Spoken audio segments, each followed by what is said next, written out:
Hi everyone, welcome to our last week of class. I hope you're all doing well. I just wanted to go over a few things to finish up our term. So last week, let's hop in here. Last week we had talked about marketing communications, different types of elements of the marketing communication process, and then the impact of personal marketing communications on the healthcare industry. So we had our discussion, we had our quiz last week and our Ed puzzle, but then we also had the final project, your strategic marketing plan that you submitted hopefully by last night. I think most everybody did. So we should be in good shape there. Moving forward to this week, just a reminder, the week ends this week on Friday, on the 5th. So any assignments for this week, there's just the discussion, the quiz, and the Ed puzzle. But just make sure they're completed by Friday. And then any new classes will start on Saturday. So be prepared for that to get started on Saturday if you have any new 8-week online classes.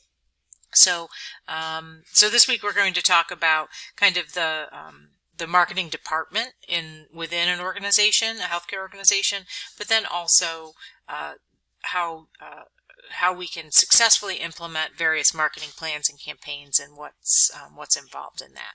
So like I said, our discussion, there's also an optional discussion for an evaluation of the course, etc. It's not a required, it's completely optional. Feel free to take part in that. And then our quiz for this week, and then our Ed puzzle. So let's hop over here and take a look at our oops, there we go. Take a look at our quiz questions from last week.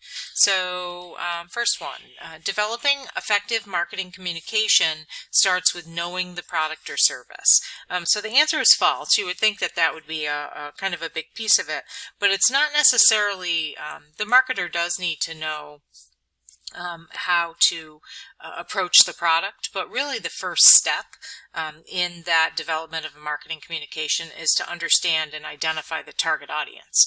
So you're going to want to identify that and get a good feel for who is the target, or what segment are we targeting here, and then move forward from there, the objectives, the communications, etc. So it's really going to be down into like step 3 of that process before you're actually digging into knowledge of the product or service.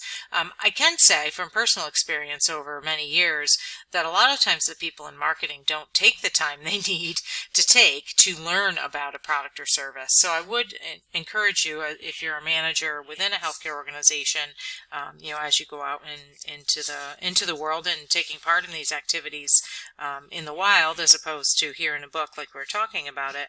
But I really would encourage you as managers, if you're in the marketing side of things, take the time to learn about your products and services. It tends to be something that gets pushed aside.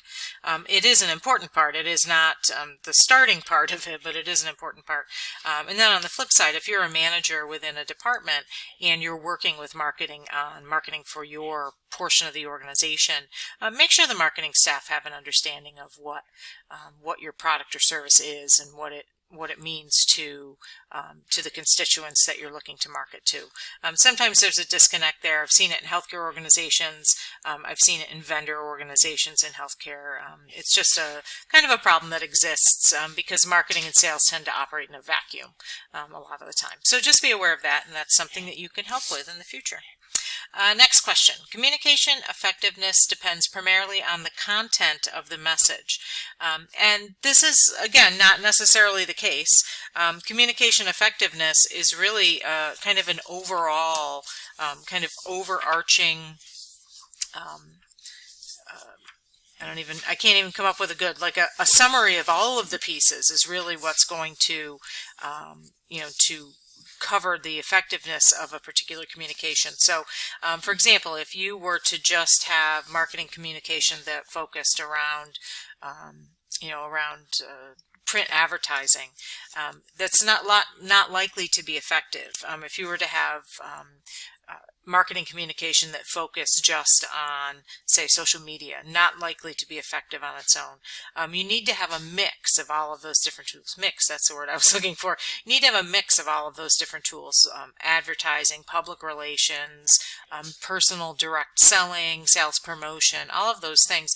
You need to have a mix of that to have that kind of well integrated program overall. So the effectiveness isn't necessarily driven by the content. You could have an ad that is excellent, that really drives forward the content of what you're looking to market. But if you're getting it to the wrong people, or if you're looking to market, for example, if you're looking to market long-term care services via social media, probably not going to be effective because you're putting it out to the wrong, you're not having as many people that need long-term care that have access to social media.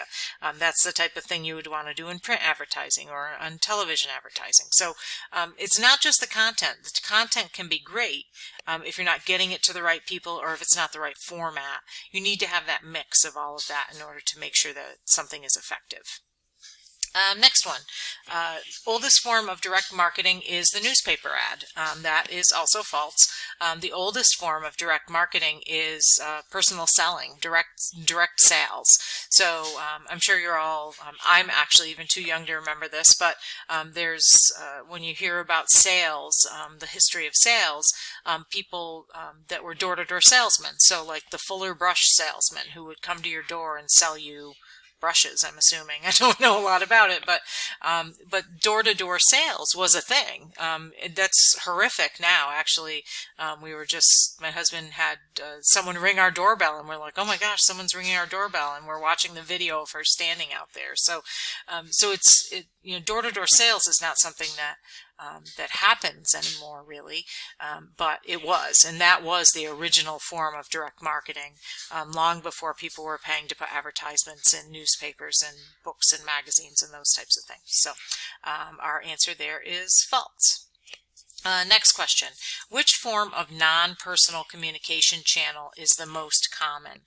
So our most common form, obviously we've got a lot of options here, but our most common form is media. So when we're talking about media, you're talking about print media, broadcast media, electronic media, could be displays like billboards or posters, all of those things. Most of those non-personal messages come through that format.